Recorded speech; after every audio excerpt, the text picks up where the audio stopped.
Jacob knelt by Rachel's resting place, a pillar of grief and undying love. The soft breeze whispered through the tresses of the wheat fields, carrying his whispered prayers to the heavens above. With trembling hands, he placed the stone, each touch a testament to the depth of his sorrow. This pillar, cold and steadfast against the warm earth, stood not just as a marker, but as a promise of eternal remembrance for the woman who had captured his heart. Rachel had been the joy of Jacob's life, the light that brightened his journey through years of toil and uncertainty. Their love began beside a well, where Jacob's heart was captivated by her grace and beauty. He labored for her hand, enduring years of hardship with a devotion as unyielding as the pillar he now placed at her grave. But life, cruel in its brevity, had taken her too soon, leaving Jacob with a heart heavy with both love and lament. And so, as he stood before the stone that marked her tomb, he vowed that Rachel's memory would never fade, her name etched forever in the story of his life and the legacy of their family. So, who were Jacob and Rachel, and why is their love story so significant in the Bible? What made their journey so unique, and how did they overcome the many trials and challenges that life placed in their path? Let's explore this fascinating journey. Meanwhile, please subscribe to our channel, like the video, and hit the notification bell to stay updated. Imagine a love so profound that it inspires years of relentless dedication. A love story that begins at a well, blossoms under the stars, and weathers the trials of life.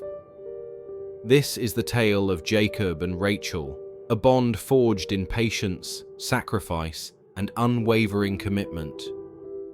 Close your eyes and picture this. A young man, weary from his journey, arrives at a well in a distant land. There, amidst the hustle of shepherds and flocks, he sees her, Rachel. In that moment, time seems to stand still, but their love story is far from simple. Rachel stood by the well, tending her father's sheep, her every movement as graceful as a melody sung by the earth itself. In that moment, Jacob's heart was seized by a love so profound, it eclipsed the world around him. She wasn't just a shepherdess.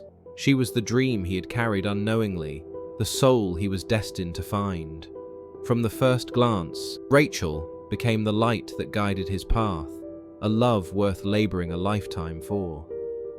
It's a tale of passion, trials, betrayal, and ultimate triumph, a story that would shape the destiny of nations.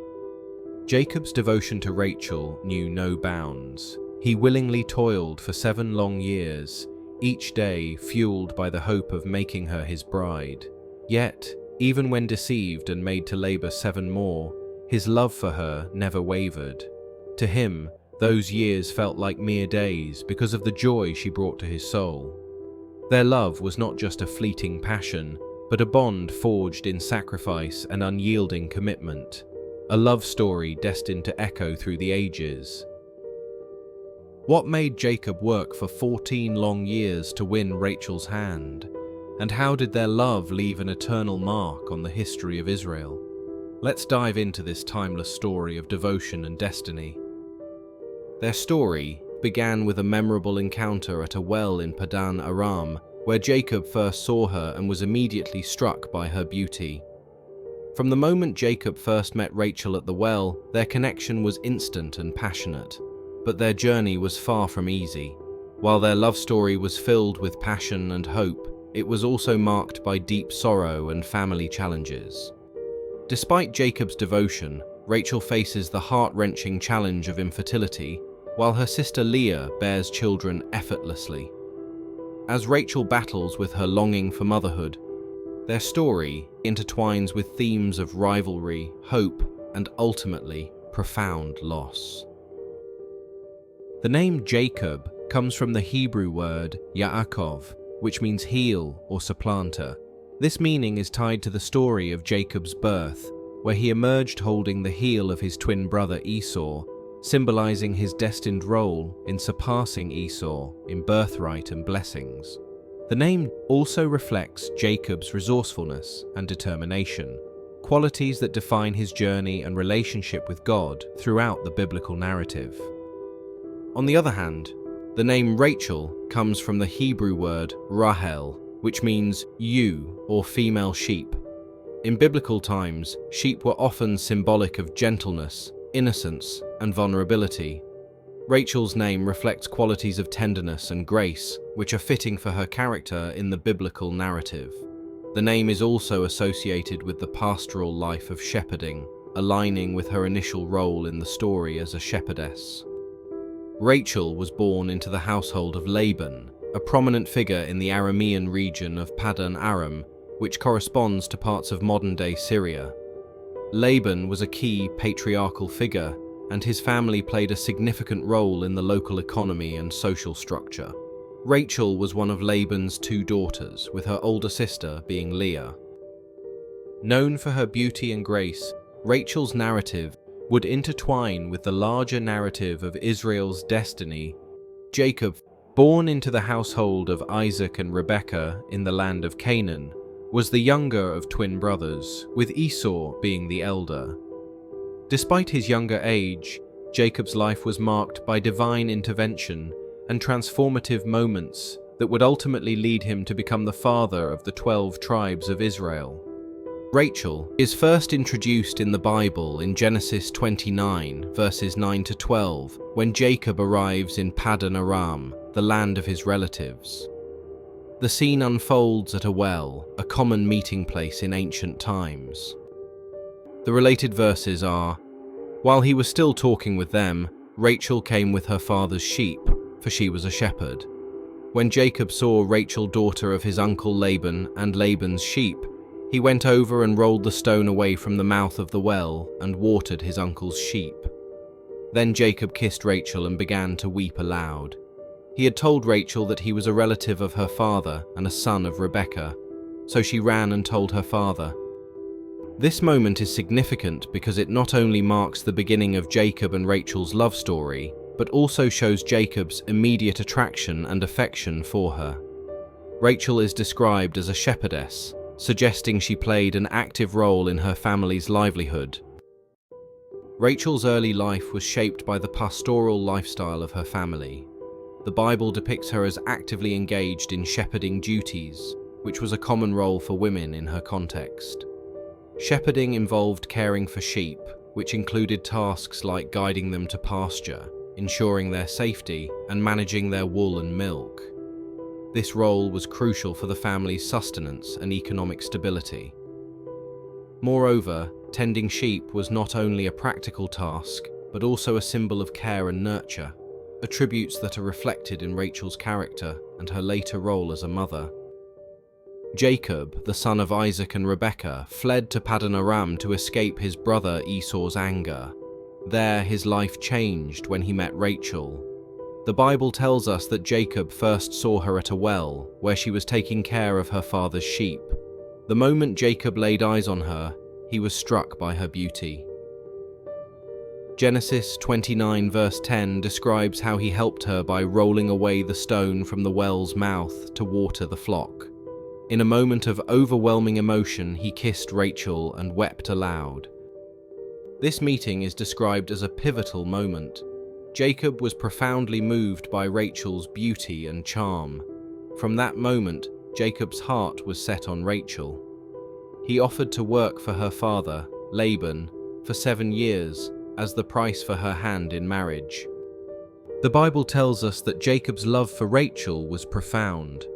After meeting her and being captivated by her beauty and character, Jacob approached her father, Laban, and made an offer. The offer made by Jacob is stated in Genesis 29 verse 18, "I'll work for you 7 years in return for your younger daughter Rachel." Jacob's willingness to serve for 7 years reflected his deep love and commitment to Rachel. Laban agreed, and Jacob began his service, driven by the hope of being with her. His love for her was so strong that the Bible goes on to say, "So Jacob served 7 years to get Rachel, but they seemed like only a few days to him because of his love for her." Genesis 29, verse 20. This verse highlights how intensely Jacob felt for Rachel. What would normally have been a long and difficult period of labor felt like just a few days to him because of the love he had for her. His devotion made the sacrifice and waiting feel small in comparison to the joy he anticipated in being with Rachel, setting the stage for their enduring love story despite the trials that would follow. After Jacob had fulfilled his 7 years of labor, he was eager to marry Rachel.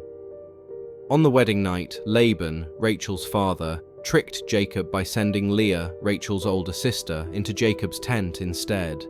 This deception was discovered the next morning when Jacob woke up to find Leah beside him. The Bible records Jacob's reaction in Genesis 29, verse 25. When morning came, there was Leah. So Jacob said to Laban, "What is this you have done to me? I served you for Rachel, didn't I? Why have you deceived me?" Jacob's shock and frustration were evident in his words. He felt deeply wronged by Laban's deceit, as he had worked hard for 7 years with the understanding that he would marry Rachel. This verse captures Jacob's dismay and sense of betrayal, highlighting the depth of his commitment to Rachel and his disappointment at being deceived. Laban's explanation for his deception was rooted in the customs of his land. He told Jacob that it was not the practice to marry off the younger daughter before the older one. Laban then proposed a new arrangement. Jacob could marry Rachel the following week if he agreed to work for another 7 years. This offer is detailed in Genesis 29, verses 26 to 27. Laban replied, "It is not our custom here to give the younger daughter in marriage before the older one. Finish this daughter's bridal week. Then we will give you the younger one also, in return for another 7 years of work." Jacob accepted Laban's terms, and after completing Leah's week of marriage festivities, he married Rachel.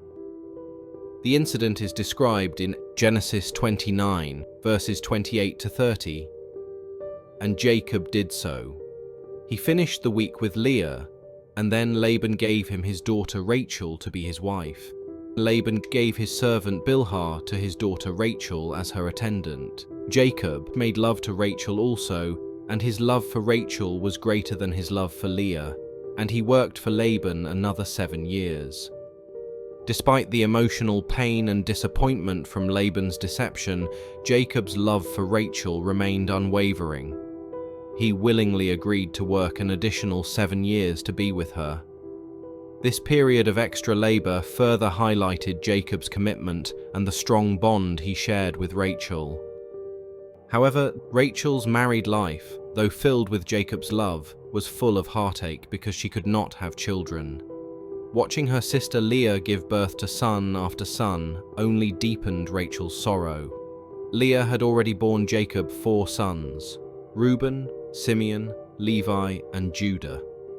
Each of Leah's pregnancies intensified Rachel's feelings of inadequacy and jealousy, highlighting her desperate longing for children. Rachel's anguish is poignantly expressed in Genesis 30, verse 1.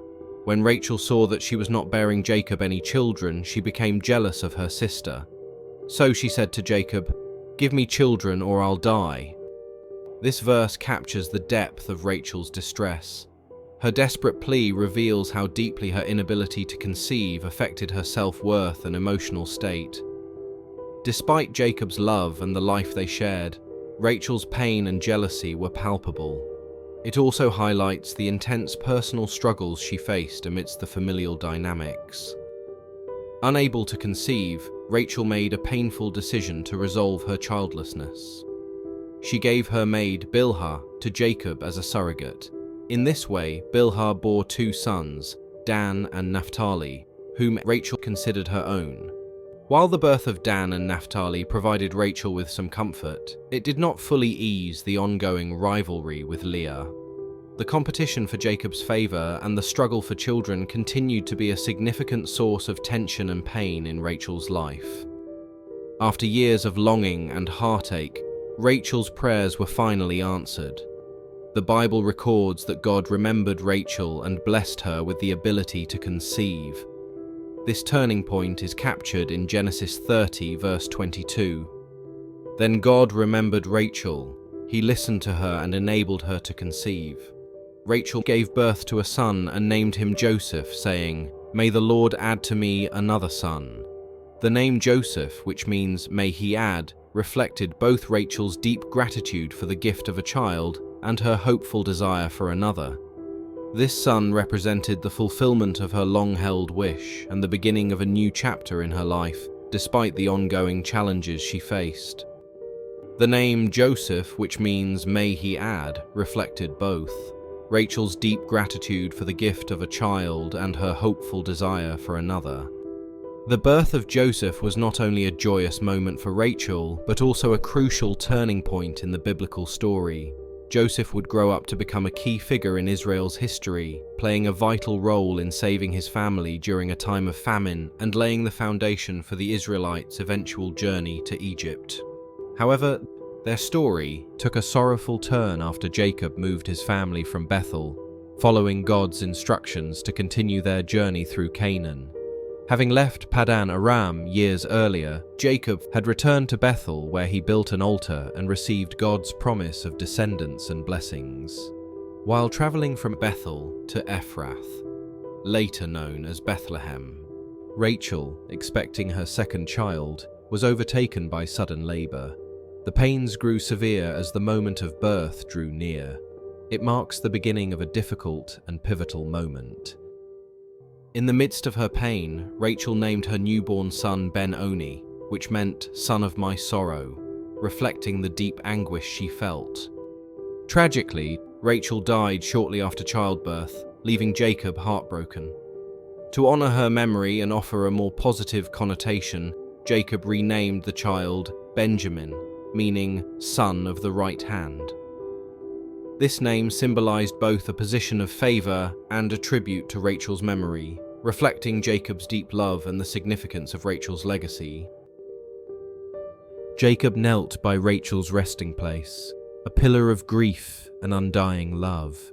The soft breeze whispered through the tresses of the wheat fields, carrying his whispered prayers to the heavens above. With trembling hands, he placed the stone, each touch a testament to the depth of his sorrow. This pillar, cold and steadfast against the warm earth, stood not just as a marker, but as a promise of eternal remembrance for the woman who had captured his heart. Rachel had been the joy of Jacob's life, the light that brightened his journey through years of toil and uncertainty. Their love began beside a well, where Jacob's heart was captivated by her grace and beauty. He labored for her hand, enduring years of hardship with a devotion as unyielding as the pillar he now placed at her grave. But life, cruel in its brevity, had taken her too soon, leaving Jacob with a heart heavy with both love and lament. And so, as he stood before the stone that marked her tomb, he vowed that Rachel's memory would never fade, her name etched forever in the story of his life and the legacy of their family. Rachel's burial took place on the road to Bethlehem. Jacob marked her grave with a pillar, creating a lasting memorial for her. The Bible records this in Genesis 35, verse 20. Over her tomb, Jacob set up a pillar, and to this day that pillar marks Rachel's tomb. This act of setting up a pillar served as a tribute to Rachel, ensuring that her memory would endure through the generations. The location where Rachel was buried became known as Rachel's tomb. Over time, this site has gained considerable significance in Jewish tradition, symbolizing both her enduring legacy and the broader historical and spiritual connections to the land of Israel. Rachel is primarily remembered as Jacob's beloved wife, and her deep love story with him is a central element of her narrative. Their relationship is characterized by intense romantic devotion, as well as profound personal challenges. Jacob and Rachel's firstborn, Joseph, holds a prominent place in biblical history. His story begins with his birth, which was a significant event for Rachel after years of longing for children. Joseph's journey from being the favored son of Jacob to becoming the vizier of Egypt is one of the most compelling narratives in the Bible. His rise to power and subsequent role in managing Egypt's resources during a severe famine not only saved his family, but also set the stage for the Israelites' eventual sojourn in Egypt. Joseph's story highlights themes of resilience, forgiveness, and divine providence. Jacob and Rachel's second son Benjamin further solidifies her legacy. Though Benjamin was born under tragic circumstances, Rachel died during his childbirth. His birth was a significant moment for Jacob and the broader Israelite lineage. Benjamin became the founder of the tribe of Benjamin, one of the 12 tribes of Israel. The tribe of Benjamin played a notable role in the history of Israel, including its involvement in significant events and leadership positions within the nation. Jacob and Rachel's children, Joseph and Benjamin, had a profound impact on the history and future of Israel. Joseph's leadership in Egypt and Benjamin's role as a tribal patriarch both contributed to the shaping of Israel's identity and destiny. Jacob's love for Rachel was a fire that neither time nor trials could extinguish. Though her journey ended on the road to Bethlehem, her legacy carried on through Joseph and Benjamin, shaping nations and fulfilling divine promises. Their love story stands as an eternal reminder that true love is not measured by years, but by the depth of its devotion and the legacy it leaves behind. And that's it for today's video. If you found this video insightful, make sure to hit that like button and subscribe for more deep dives into biblical stories. And as always, feel free to drop your thoughts in the comments below. Until next time, keep questioning and keep exploring.